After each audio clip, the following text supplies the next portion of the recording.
Olá, bem-vindos a mais uma aula do curso sobre a Introdução ao Aprendizado por Reforço.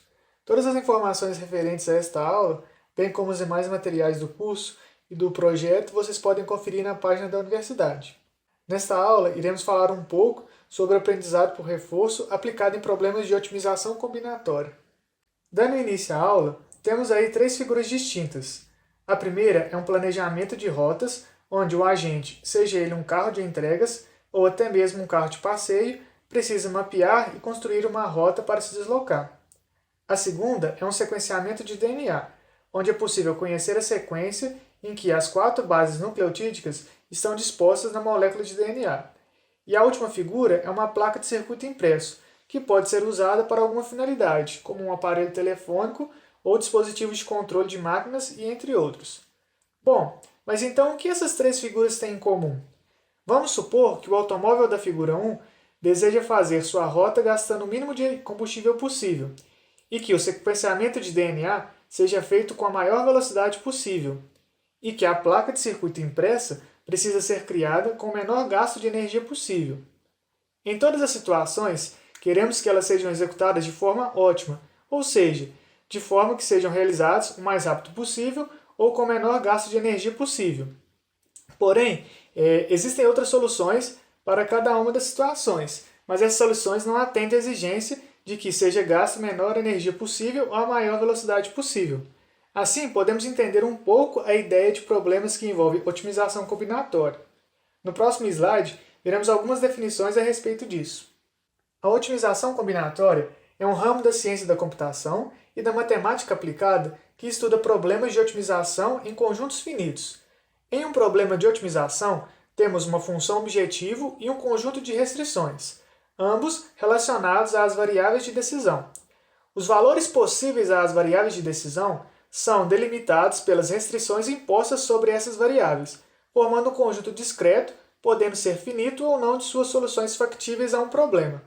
O problema pode ser de minimização ou maximização da função objetivo. A resposta para o problema de otimização, ou seja, o ótimo global, será menor ou maior valor possível para a função objetivo, para o qual o valor atribuído às variáveis não viole nenhuma restrição. Em alguns casos, chegamos a valores cuja alteração discreta não conduz a resultados melhores, mas que não são também o ótimo global. A essas soluções chamamos de ótimo local. Nos exemplos anteriores, temos casos de maximização e minimização. Eu gostaria que vocês retornassem a esses exemplos e tentassem identificar a função objetivo para cada problema e se o problema é de maximização ou minimização. No próximo slide, veremos uma aplicação de otimização combinatória na resolução do problema do caixeiro viajante. Vamos supor que temos um agente que precisa realizar uma viagem em todos os pontos deste mapa. Esse agente traçou uma determinada rota, uma rota aleatória. Porém, foi determinado por ele que ele precisa percorrer a menor distância possível entre as localidades. Além disso, ele pode passar por cada local apenas uma vez. Ele também precisa passar por todos os pontos e retornar ao seu local de origem. Será que a rota traçada por este agente está otimizada? Ou é possível encontrar rotas onde ele poderá percorrer uma distância menor que a proposta no mapa? O problema do caixeiro viajante é um tipo de problema que tenta determinar qual é a menor rota para percorrer uma série de cidades, localidades ou nós visitando uma única vez cada uma delas, e ao final ele retorna à cidade, local ou nó de origem. É um problema de otimização combinatória, pois existe mais de uma solução para realizar o trajeto, porém essa solução precisa otimizar seu objetivo ou sua função objetivo. Para conseguirmos resolver esses problemas computacionalmente, existem alguns métodos, como os algoritmos de colônias de formiga, algoritmos genéticos, busca tabu e redes neurais. Se retornarmos aos exemplos dados no início da aula, é possível a gente identificar alguma dessas características.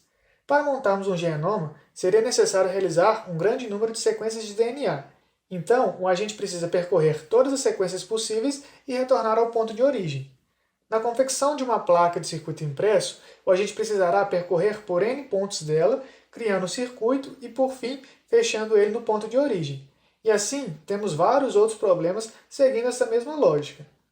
Matematicamente, a formulação do problema do caixeiro viajante é dada por dois somatórios, onde a função objetivo é minimizar o custo, ou seja, a distância percorrida ao longo de todo o trajeto. N é dado pelo conjunto de nós ou todas as cidades que o agente irá passar. O termo CIJ é o custo de deslocamento entre as cidades I e J. Esse deslocamento pode ser simétrico ou assimétrico. Quando o deslocamento é simétrico, o termo CIJ é igual ao termo CJI, ou seja, deslocar de I para J ou de J para I tem o mesmo custo. Quando o deslocamento é assimétrico, os termos C e J é diferente do termo CJI, ou seja, deslocar de I para J ou de J para I não possui o mesmo custo. O termo X e J está relacionado à variável de decisão. Isso quer dizer que quando o arco IJ for solução para o problema, ele assume o valor 1. Caso isso não ocorra, ele será 0. Ainda falta ser abordado, nesse problema, as restrições, visto que, em problemas de otimização, temos a função objetivo, as restrições e a variável de decisão. A restrição está relacionada às cidades. Mas por que as cidades? Porque o agente pode passar por cada cidade uma única vez, com exceção da cidade de origem. Os dois somatórios asseguram que cada cidade será visitada uma única vez. Além disso, asseguramos que o termo x e j é um conjunto binário e que x pertence a S, onde S é um conjunto que representa qualquer grupo de restrições que elimine a formação de subrrotas. No aprendizado por reforço, todas essas informações podem ser devidamente estudadas e submetidas a um agente que está aprendendo a encontrar uma solução ótima. Então, recordando o AR, precisamos determinar o ambiente de tarefa, quem é o agente, quais são os estados, quais são as ações que ele pode fazer e quais são suas recompensas e reforços. Neste caso, o ambiente de tarefa são as cidades, localidades ou nós. O agente é o caixeiro viajante. O conjunto de estados são todas as cidades, localidades ou nós existentes. A ação é dada pela intenção de ir para uma outra localidade. O reforço é dado pela distância entre duas localidades multiplicado por menos 1. E por que isso? Porque quanto maior a distância entre duas localidades ou duas cidades, maior deverá ser a penalidade pela movimentação. Então, o objetivo é aprender a valorizar o deslocamento por cidades mais próximas e assim diminuir o tamanho da rota. A recompensa é dada quando o caixeiro completa sua viagem respeitando as restrições. Ao executar o lacinho no MATLAB, selecione o problema do caixeiro viajante. Na interface do problema, nós podemos fazer algumas alterações antes de executá-lo. A minha recomendação é que vocês utilizem os mesmos dados deste problema para que vocês consigam acompanhar melhor. Na instância foi escolhida a Berlim 52.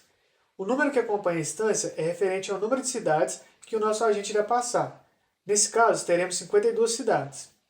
O valor mínimo ou ótimo é 7.542. Esse valor representa a distância da menor rota esperada na resolução do problema. A escala é a logaritma e o algoritmo de aprendizado é o Sarsa. Os parâmetros de aprendizado são de 0,75 para a taxa de aprendizado, 0,15 para o fator de desconto e 0,01 para a grid, que é a política gulosa, e nós vamos utilizar cerca de 1000 episódios. Ao executar o programa nessas condições, provavelmente vocês obterão um resultado similar ao que está na tela. No primeiro gráfico, temos a relação dos episódios com a distância. Se observarmos este gráfico, percebemos que no início o nosso agente realiza percursos longos. À medida que o nosso agente interage com o ambiente, o valor da distância começa a diminuir, e quando chega nas proximidades do episódio 100, ela começa a se estabilizar em torno de 10.000 unidades de comprimento. O resultado encontrado pelo caixeiro é um bom resultado, visto que na tabela de resultados o valor máximo obtido se aproximou muito do valor ótimo. E também a média está na casa dos 11.000 unidades de comprimento, que também não é um valor ruim. É possível visualizarmos também a evolução do aprendizado e o caminho que o agente realiza. Além disso, é possível ver o valor da distância desses episódios. No episódio 10, por exemplo, a distância percorrida é um pouco mais de 33.000. Esse valor está bem distante do valor considerado ótimo para solucionar o problema. No episódio 100, nós percebemos que já há uma melhora e a distância está com um valor bem próximo do valor ótimo. E esse resultado ele vai ficando cada vez melhor. No último episódio, por exemplo, temos um valor bem mais próximo e isso mostra para a gente que quanto mais tempo o programa for simulando, melhor ele vai se aproximar do valor considerado ótimo para resolver esse problema. Vamos agora alterar a taxa de aprendizado de 0,75 para 2,75 e manter os outros parâmetros. O nosso agente nessa situação começa a otimizar seu aprendizado no episódio 10, porém ele se perde e torna a aumentar a distância novamente. Nesse caso, quando aumentamos muito a taxa de aprendizado, o nosso agente não conseguiu aprender um caminho que otimizaria o problema. Na tabela de resultados, verificamos que o valor máximo e o valor da média são bem mais significativos que os valores da situação anterior. Agora vamos manter a taxa de aprendizado e aumentar o fator de desconto de 0,15 para 1,15. Quando fazemos isso, as penalidades para o nosso agente serão bem maiores, e isso acabou resultando em algo parecido quando a gente mudou a taxa de aprendizado. O agente encontra uma região que minimiza a distância, porém ele torna a aumentar esse valor ao longo dos demais episódios. Os valores das distâncias para este caso também foram relativamente altos comparados com o valor ótimo. Então, para este caso, também não houve um aprendizado adequado para resolver o nosso problema. Por fim, vamos manter agora o fator de desconto e a taxa de aprendizado. E vamos alterar a e-grid de 0,01 para 1,01. Neste caso, observando o gráfico, nós percebemos que o nosso agente está completamente desorientado. Percebemos que ele não conseguiu encontrar nenhuma região que otimizaria o problema. Esse novo valor da aleatoriedade fez com que o nosso agente se movesse de forma aleatória praticamente o tempo todo. Além disso, os resultados para este caso, assim como os outros dois anteriores, foram bem parecidos. Então, acaba que a gente também não consegue resolver o problema quando aumentamos muito a aleatoriedade. Sempre quando nós formos resolver problemas envolvendo aprendizado por reforço, precisamos nos atentar muito quanto aos parâmetros de aprendizagem e também para qual algoritmo que a gente vai usar. Eu sugiro que vocês façam algumas alterações nos parâmetros para verificarem o que irá acontecer com o aprendizado do caixeiro. É possível obter mais informações a respeito do caminho e da distância percorrida. Ao clicar em exportar, os dados simulados no Larsim são direcionados para uma pasta chamada resultados. Esta pasta fica dentro da pasta Larsim, aquela pasta que você fez o download. Ao clicar nela, você abrirá uma lista de resultados para este problema, bem como os outros demais problemas do Larsim. Nós vamos abrir as notas referentes ao Berlim 52. Ao abrir, podemos conferir algumas informações, como os dados referentes à instância usada, os resultados, o caminho que o agente percorreu no último episódio e o resultado de cada instância calculada para cada episódio. Bom, pessoal, assim nós finalizamos mais uma aula, onde foi apresentado alguns conceitos de otimização combinatória e uma aplicação desse conceito na resolução do problema do caixeiro viajante usando o aprendizado por reforço. Todas as imagens utilizadas para a exibição desta aula, bem como as referências bibliográficas, estão na descrição do vídeo. Agradeço a sua presença e até a próxima aula.